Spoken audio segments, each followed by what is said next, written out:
Everyone, welcome to वेद प्रभ biology academy. तो कैसे हैं आप सभी लोग? आई होप आप लोग को अभी तक जो भी पढ़ा होगा वो एकदम क्लियर होगा। ऑलराइट स्टूडेंट्स, लास्ट टॉपिक जो हमने पढ़ा था वो इंसुलिन के बारे में था, और इंसुलिन जो आपका हार्मोन है स्टूडेंट्स वो बनता है पेनक्रियास से। अब हमें उसी के आगे कंटिन्यू करना है। यानी कि इंसुलिन में मैंने आपको उसकी फॉर्मेशन बता दिया था, मैंने उसके बारे में बता दिया था कि लाइक जो अगर हाफ लाइफ है वो कितनी होती है, कौन से जो क्रोमोसोम नंबर है उससे उसका सिक्रीशन पॉसिबल हो पाता है। तो सिंथेसिस वगैरह ये सब हमने कंटिन्यू उसमें पढ़ लिया था। अब हम लोग उसी के आगे स्टूडेंट्स पढ़ने जा रहे हैं। ठीक है स्टूडेंट्स, तो यहाँ पे अगर हम लोग बात करें तो आज की क्लास में आप लोग पढ़ोगे स्टूडेंट्स इंसुलिन के बारे में ही, यानी कि मैं थोड़ा सा इंसुलिन के बारे में ही कंटिन्यू करूंगी। और इंसुलिन जो है वो आपका क्योंकि पेनक्रियास का ही पार्ट है, तो मैं आपका हेडिंग लिख देती हूँ students, pancreatic hormones. Pancreatic hormones. ठीक है स्टूडेंट्स, तो पेनक्रियाटिक हॉर्मोन्स जो है वो हम लोग आज पढ़ेंगे स्टूडेंट्स। ठीक है, और जहां तक है 6 से 7 अभी तक लेक्चर्स आपके हो चुके हैं, तो इसी में हम लोग कंटिन्यू करते हैं। ठीक है स्टूडेंट्स, तो आप लोग हेडिंग डाल देंगे इंसुलिन के बारे में। हेडिंग डाल देंगे स्टूडेंट्स वापस से किसके बारे में? इंसुलिन के बारे में। तो अगर मैं इंसुलिन के बारे में बात करूं भाई स्टूडेंट्स, तो आप लोगों ने पढ़ लिया था कि ये जो आपका हार्मोन था ये कैसा था? ये था हाइपोग्लाइसेमिक हार्मोन। मतलब जो चाहता है कि आपकी बॉडी में ग्लूकोज का कंसंट्रेशन कम बना रहे। तो उसी की वजह से हमने कंडीशन ये पढ़ी थी कि अगर ये लिवर पर काम करेगा तो लिवर पर ये क्या करवाएगा स्टूडेंट्स? ठीक है, लिवर पर ये ग्लाइकोजेनेसिस वाले सिस्टम को तो प्रमोट कर देगा। ठीक है, ग्लाइकोजेनेसिस को प्रमोट करेगा। ग्लूकोनियोजेनेसिस ग्लूकोनियोजेनेसिस को कम करेगा स्टूडेंट्स। ठीक है, और ग्लाइकोजिनोलाइसिस इसको भी क्या कर देगा स्टूडेंट्स? कम कर देगा। ये कंडीशन हमें देखने को मिली थी कहां पर स्टूडेंट्स? ये कंडीशन हमें देखने को मिली थी लिवर के अंदर। ये कंडीशन हमें कहा देखने को मिली थी? लिवर के अंदर। इसी के साथ साथ जरा हम लोग देखते हैं कि प्रोटीन पर और लिपिड पर क्या रोल रहता है। तो साथ में ये जो तुमने कंडीशन पढ़ी है, this is with respect to your carbohydrates की कार्बोहाइड्रेट्स में क्या कंडीशन है, तब ये कंडीशन आपको देखने को मिली है। तो अगर कार्बोहाइड्रेट्स की मैं बारे में बात करूं तब हम लोग ये सब बोल सकते हैं। पर अगर मैं बात करूं स्टूडेंट्स लिपिड्स के बारे में, तो लिपिड्स के बारे में क्या कहा चाहता है? ये नहीं चाहता कि आपके एडिपोज टिश्यूज में लिपिड्स का ब्रेक डाउन हो। मतलब अगर एडिपोज टिश्यूज हैं तो ये नहीं चाहता कि यहाँ पर लाइपोलाइसिस हो। तो क्या प्रमोट करना चाहेगा? जस्ट अपोजिट, यानी कि लिपिड का फॉर्मेशन। तो ये चाहता है कि लिपिड जो है स्टूडेंट्स उसका फॉर्मेशन होता रहे, यानी कि क्या होता रहे? लाइपोजेनेसिस होता रहे। तो लाइपोजेनेसिस को तो प्रमोट कराता है, पर लाइपोलाइसिस को ये इनहिबिट कराता है। तो lipolysis is inhibited. Lipolysis is inhibited लिखेंगे, और लाइपोजेनेसिस जो है स्टूडेंट्स वो क्या होता है स्टूडेंट्स? प्रमोट होता है। ये चीज का ध्यान रखना है आप सभी स्टूडेंट्स को। क्लियर हो गया इतना पॉइंट? ऑल राइट, इसी के साथ प्रोटीन के बारे में भी देख लेते हैं स्टूडेंट्स। तो अगर हम देखें कार्बोहाइड्रेट हो गया है, लिपिड्स हो गया है, प्रोटीन के साथ भी दो चीजें हो सकती है, या तो फिर प्रोटीन का फॉर्मेशन होगा या डिग्रेडेशन होगा। तो भाई ये चाहता है कि जो आपकी बॉडी में प्रोटीन है वो बना रहे, अमीनो एसिड में ना जाए। तो ये प्रिवेंट करेगा क्या? प्रिवेंट कर देगा प्रोटीन के डिग्रेडेशन को। प्रिवेंट करेगा प्रोटीन के डिग्रेडेशन को, और प्रमोट करेगा प्रोटीन के फॉर्मेशन को। प्रमोट कर देगा क्या स्टूडेंट्स? प्रोटीन के फॉर्मेशन को। क्लियर हो गया इतना पॉइंट? ठीक है, तो ये कंडीशन रहती है आपके इंसुलिन के केस में स्टूडेंट्स। ये कंडीशन आपको देखने को मिल जाएगी इंसुलिन के केस में। अब अगर हम लोग बात करें तो ग्रोथ हार्मोन का काम तुमने पढ़ा होगा, तो वो ग्रोथ प्रमोट कर रहा था।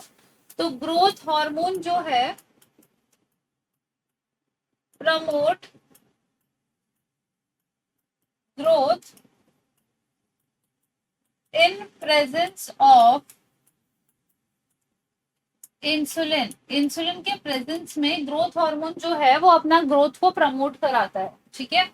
And which takes place, which takes place with the help of, with the, which takes place with the help of somatomedin C, somatomedin सी की वजह से हो रहा था। और सोमैटोमीडियन सी क्या है स्टूडेंट्स, ये है एक इंसुलिन लाइक ग्रोथ फैक्टर, ये है स्टूडेंट्स एक इंसुलिन लाइक ग्रोथ फैक्टर, और इसी को हम क्या कहते हैं, also known as, also known as IGF, insulin like growth factor also known as IGF, ठीक है। इसलिए हम बोलते हैं कि कहीं ना कहीं जो ग्रोथ है वो इंसुलिन पर भी डिपेंडेंट है स्टूडेंट्स। नेक्स्ट अगर मैं बात करूं, चलिए मानते हैं कि अगर किसी पर्सन के अंदर इंसुलिन नहीं बन रहा तो तब क्या कंडीशन हो सकती है। अगर किसी पर्सन के अंदर इंसुलिन नहीं बन रहा तो इंसुलिन की कमी हमने शो कर दी। इस कंडीशन में क्या होगा, इस कंडीशन में अचानक से ब्लड ग्लूकोज जो है बच्चे वो बहुत ज्यादा बढ़ने लगेगा, और इतना ब्लड ग्लूकोज बढ़ जाएगा कि किडनी भी उसे रीएब्जॉर्ब नहीं कर पाएगी। तो किडनी में रीएब्जॉर्प्शन नॉर्मली होता है किसका, ग्लूकोज का, पर complete reabsorption of glucose possible नहीं हो पाएगा। किडनी रीएब्जॉर्प्शन यानी कि किडनी में the reabsorption, the complete reabsorption लिख लेते हैं, द कंप्लीट रीएब्जॉर्प्शन ऑफ, ठीक है, of glucose will not be possible, will not be possible। इस वजह से क्या होगा स्टूडेंट्स, यूरिन में ग्लूकोज आने लगेगा, तो ग्लूकोज इन यूरिन, इसी को हम क्या बोलेंगे, इसी कंडीशन को हम बोलते हैं ग्लाइकोसूरिया, इसी कंडीशन को हम क्या बोलते हैं, ग्लाइकोसूरिया। क्लियर हो गया इतना पॉइंट, इसको लिखेंगे जल्दी से।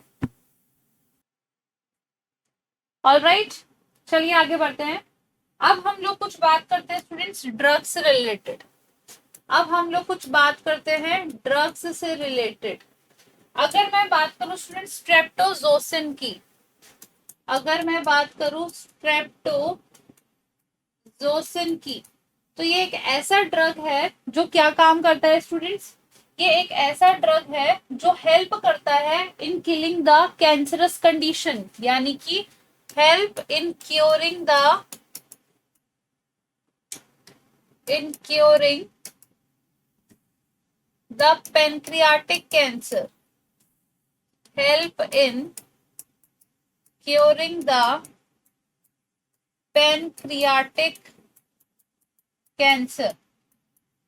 पैनक्रियाटिक कैंसर को कम करने के लिए स्ट्रेप्टोजोसिन का इस्तेमाल करा जाता है। उसी के साथ एक और ड्रग है बच्चे, एलोक्सिन। एलोक्सिन ऐसा ड्रग है जो कि रिसर्चर्स यूज करते हैं, used generally for research purpose, used generally for research purpose. और रिसर्च में भी क्या कराना है भाई, एलोक्सिन जो है इट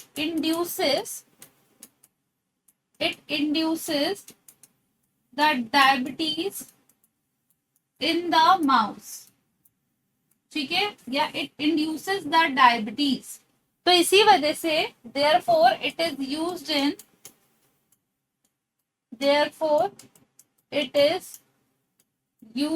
in rats, ठीक है, या फिर आप लिख सकते हो रोडेंट्स में, ठीक है, ताकि आप स्टडी कर सको कि अगर किसी को डायबिटीज है तो उस डायबिटीज को दूर करने के लिए हम क्या क्या सिग्नलिंग कर सकते हैं।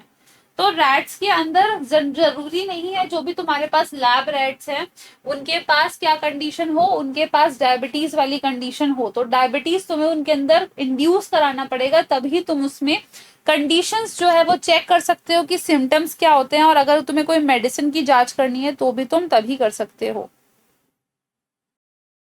एक और पॉइंट लिखेंगे स्टूडेंट्स, जो इंसुलिन है वो डिक्रीज कर देता है, insulin decreases extracellular potassium ion concentration. इस चीज का और ध्यान रखेंगे कि insulin extra cellular potassium ion का कंसंट्रेशन कम कर देता है। ठीक है, इसको लिखेंगे जल्दी से। Done everyone. आप मान लीजिए भाई कि किसी के अंदर जो ग्लूकोज है स्टूडेंट्स, उसका यूटिलाइजेशन नहीं हो पा रहा है। मतलब अगर हमारी मसल्स, यानी कि if glucose is not able to utilize, अगर ग्लूकोज का यूटिलाइजेशन नहीं हो पा रहा है तो हमारी बॉडी क्या करेगी भाई, तब हमारी बॉडी फैट का मेटाबॉलाइजेशन स्टार्ट कर देगी। तो फैट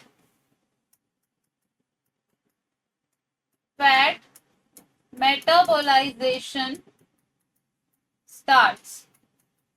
फैट के अंदर या फैट का मेटाबॉलाइजेशन जो है बच्चे वो स्टार्ट होने लगता है। तो अगर फैट का मेटाबॉलाइजेशन स्टार्ट होने लग गया तो अब क्या होगा, अब होगा बच्चे कीटोन बॉडीज का फॉर्मेशन। तो कीटोन बॉडीज आर फॉर्म्ड, और कीटोन बॉडीज में क्या क्या चीजें बनने लगती है जरा देखते हैं स्टूडेंट्स। कीटोन बॉडीज जो है बच्चे वो बनने लगती है। अब कीटोन बॉडीज में क्या क्या बनता है, तो बीटा हाइड्रोक्सी ब्यूट्रिक एसिड, एक तो ये बनता है स्टूडेंट्स, एक तो बनता है एसिटिक, ठीक है, एसिटेट, या आप एसीटोन लिख सकते हो।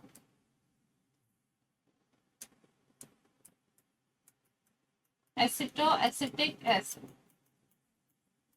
तो ये तीनों के तीनों जो है बच्चे क्या करते हैं, ये तीनों के तीनों एसिडिक कंडीशन को बढ़ा देते हैं। ये क्या करते हैं, acidic condition increases in blood.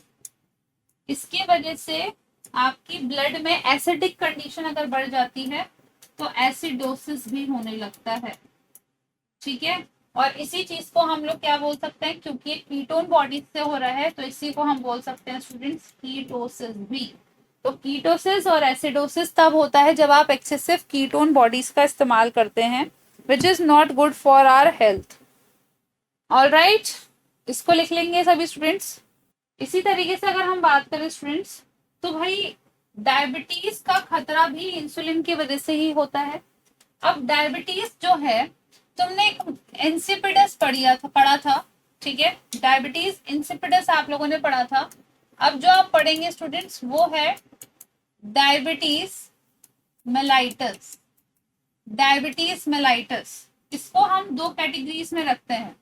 Diabetes mellitus को हम दो कैटेगरीज में रखते हैं स्टूडेंट्स, टाइप 1 एंड टाइप 2। अगर मैं बात करूं स्टूडेंट्स, तो एक होता है आपके पास type 1 diabetes, type 1 diabetes mellitus, type 1 diabetes mellitus, या फिर आप इसको बोल सकते हैं simply DM1।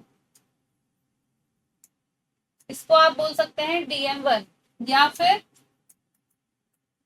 Diabetes mellitus type 2। इसको आप बोल सकते हैं स्टूडेंट्स DM2। इसको आप बोल सकते हैं स्टूडेंट्स DM2। तो एक DM1 हो गया स्टूडेंट्स और एक हो गया DM2। अब जरा यहाँ पर देखते हैं, तो जो आपके पास टाइप 1 होता है स्टूडेंट्स, वो किस तरीके का डिसऑर्डर है, वो एक तरीके का ऑटो इम्यून डिसऑर्डर है, यानी कि इसमें जो भी गड़बड़ हो रही है it is because of your immune cells. तो ये जो ऑटो इम्यून डिसऑर्डर है इसमें क्या कंडीशन होती है, इसके अंदर स्टूडेंट्स आपकी बीटा सेल्स जो हैं वो डिस्ट्रॉयड होने लगती हैं। तो beta cells are destroyed by the IG का मतलब है immunoglobulin.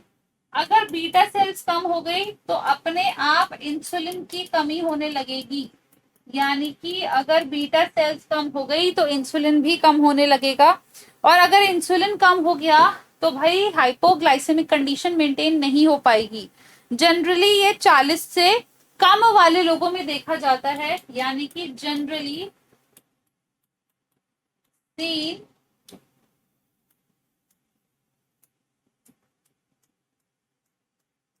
Below 40 years of age. Generally 40 साल से कम वाली उम्र वाले लोगों में आपको ये चीज देखने को मिलती है, और इसी को हम क्या कहते हैं, and it is known as juvenile diabetes. और इसी को हम क्या बोलते हैं स्टूडेंट्स, इसी को हम बोलते हैं जुवेनाइल डायबिटीज। ऑलराइट, इस कंडीशन में आपके पास जो सी पेप्टाइड होता है स्टूडेंट्स वो क्या हो जाएगा, कम होने लगेगा, क्योंकि इंसुलिन भी तो कम हो गया है तो सी पेप्टाइड भी कम हो जाएगा। और यहाँ पर कोई भी रिलेशन नहीं होता इस डायबिटीज का विद योर ओबेसिटी, ठीक है, nothing to do with your obesity.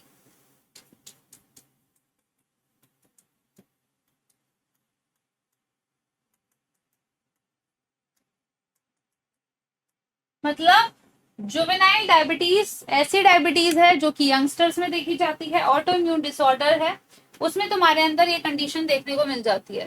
Type 2 में क्या होता है, इसमें तुम्हारी all cells are functional, all cells are functional. तो अगर सभी की सभी फंक्शनल है तो इसका मतलब बीटा सेल्स भी डैमेज नहीं होगी, मतलब अल्फा बीटा डेल्टा गामा ये सभी सेल्स जो हैं ये कैसी होंगी स्टूडेंट्स, फंक्शनल होंगी। इसका मतलब है कि इंसुलिन अगर यहाँ पर कम था तो यहाँ पर तो कम नहीं होना चाहिए। तो इंसुलिन जो है वो ऐसा नहीं है कि बहुत ज्यादा है, वो अपने एप्रोप्रिएट अमाउंट में है, एप्रोप्रिएट अमाउंट में है। पर फिर भी क्यों डायबिटीज हो रही है, मतलब फिर भी क्यों ब्लड ग्लूकोज बढ़ा हुआ है, क्योंकि इंसुलिन के जो रिसेप्टर्स हैं स्टूडेंट्स वो डैमेज हो चुके हैं या नॉन रिस्पॉन्सिव बन जाते हैं। तो इंसुलिन रिसेप्टर्स become non-responsive, तो अगर नॉन रिस्पॉन्सिव हो गए तो इसका मतलब क्या हुआ, इसका मतलब भाई वो रिसेप्टर से बाइंड ही नहीं करेंगे, और रिसेप्टर से बाइंड नहीं करेंगे तो इंसुलिन होने का कोई फायदा नहीं होगा। जनरली ये टाइप 2 जो है आपको ओल्ड एज में देखने को मिलती है, यानी कि जनरली सीन इन 40+ एज। अब तो भाई कभी भी हो सकती है ये, क्योंकि अडल्ट्रेटेड प्रोडक्ट्स हम बहुत कंज्यूम कर रहे हैं। तो जनरली सीन इन 40+ एज, ठीक है, यानी कि ओल्ड एज लोगों में आपको देखने को मिल जाएगी, या फिर एल्डरली पीपल, ठीक है, अबव मिडिल एज से ऊपर वाले लोगों में आपको देखने को मिल जाएगी, ठीक है।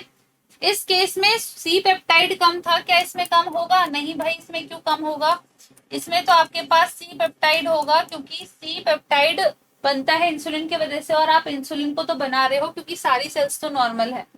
यहाँ पर ओबेसिटी से कनेक्शन होता है, ओबेसिटी से रिलेशन होता है, तभी क्या बोलते हैं कि भाई अगर एक सर्टेन एज आ जाती है तो बोलते हैं कि भाई जो फैट है उसको कंट्रोल करके रखना है, क्योंकि अगर कंट्रोल नहीं करा तो दिक्कत हो सकती है, तब डायबिटीज हो सकती है। यानी कि आपकी बॉडी में जो इंसुलिन बन रहा है वो एप्रोप्रिएट अमाउंट में तो बनेगा पर वो रिस्पॉन्ड नहीं करेगा।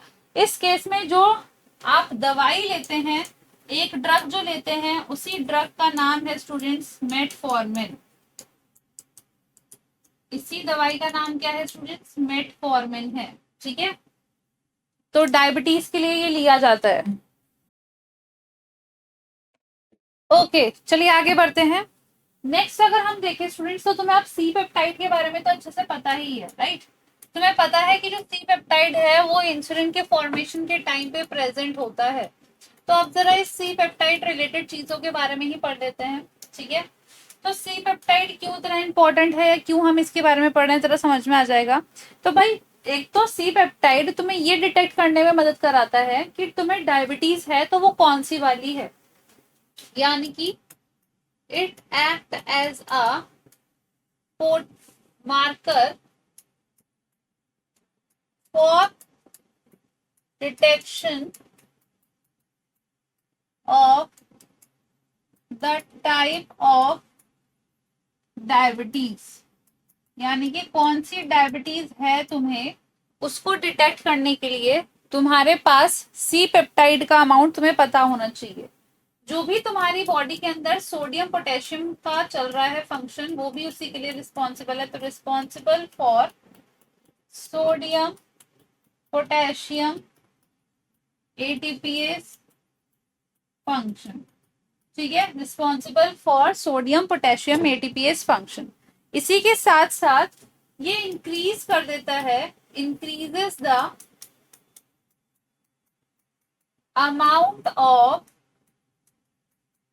निट्रिक ऑक्साइड, निट्रिक ऑक्साइड यानी कि NO का अमाउंट जो है बच्चे ये इंक्रीज कर देता है, ठीक है। कहां पर, वाया किसके थ्रू, NO का अमाउंट स्टूडेंट्स ये इंक्रीज कर देता है। तो nitric oxide amount is increase via the endothelial cells, via endothelial cells, endothelial cells की मदद से निट्रिक ऑक्साइड का अमाउंट भी बढ़ा देता है। इसी के साथ साथ स्टूडेंट्स ये आपके नर्वस रिलेटेड फंक्शंस को भी इंप्रूव कर देता है। तो इंप्रूव नर्वस रिलेटेड फंक्शन। अब अगर मैं बात करूं स्टूडेंट्स, तो यहाँ पे आपके पास एक और चीज बनती है जब इंसुलिन बनता है, उसे हम कहते हैं अमाइलिन, ठीक है, उसे हम कहते हैं अमाइलिन। तो अब नेक्स्ट आप हेडिंग डालेंगे दैट इज अमाइलिन। तो अमाइलिन जो है स्टूडेंट्स ये है एक 37 अमीनो एसिड पेप्टाइड, ठीक है, 37 अमीनो एसिड लॉन्ग पेप्टाइड है, अमीनो एसिड लॉन्ग पेप्टाइड। और इसका जो फॉर्मेशन है वो कब होता है, it occurs with your, it is formed along with insulin via beta cells। तो बीटा सेल्स ही इसका फॉर्मेशन करती हैं अमाइलिन का। अमाइलिन का रोल देखेंगे स्टूडेंट्स क्या होता है, इसका रोल होता है ये इनहिबिट कर देता है फूड इनटेक को, मतलब मना करता है कि भाई और खाना मत खाओ। अब तुम कब रेजिस्ट करते हो खाना ना खाना, जब तुम्हें लगे कि भाई पेट में खाना भी मौजूद है, यानी कि डिले कर देता है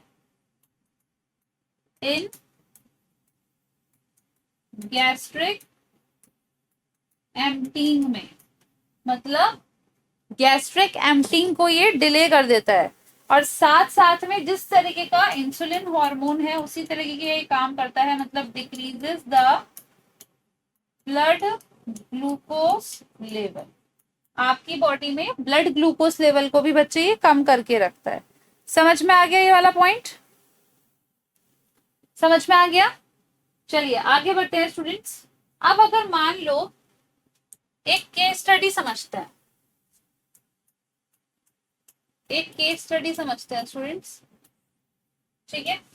इस कंडीशन में आप ऐसे मान के चलेंगे कि किसी पर्सन को भाई डायबिटीज है, ठीक है। अगर किसी पर्सन को डायबिटीज है यानी कि डायबिटीज मेलाइटिस है, is observed in a person, किसी पर्सन के पास हमें क्या दिख गई भाई, डायबिटीज मेलाइटस जो है बच्चे वो दिख गया। अब इस कंडीशन में क्या होगा, ग्लूकोज क्या एब्जॉर्ब होगा या नहीं होगा, तो भाई इंसुलिन की तो कमी हो रही है, ग्लूकोज एब्जॉर्प्शन नहीं हो पाएगा। पर यहां पर अगर हम देखें, still the glucose is absorbed from GIT, यानी कि gastrointestinal tract, gastrointestinal track से फिर भी ग्लूकोज एब्जॉर्ब हो रहा है। तो यहाँ क्या ग्लूट करा रहा है, ग्लूट तो भाई इंसुलिन डिपेंडेंट था। तो this is because of the presence of SGLT, sodium dependent glucose transporter. तो यहाँ पर इंटेस्टाइन में जो ग्लूकोज का एब्जॉर्प्शन होता है वो सोडियम के वजह से होता है, ठीक है।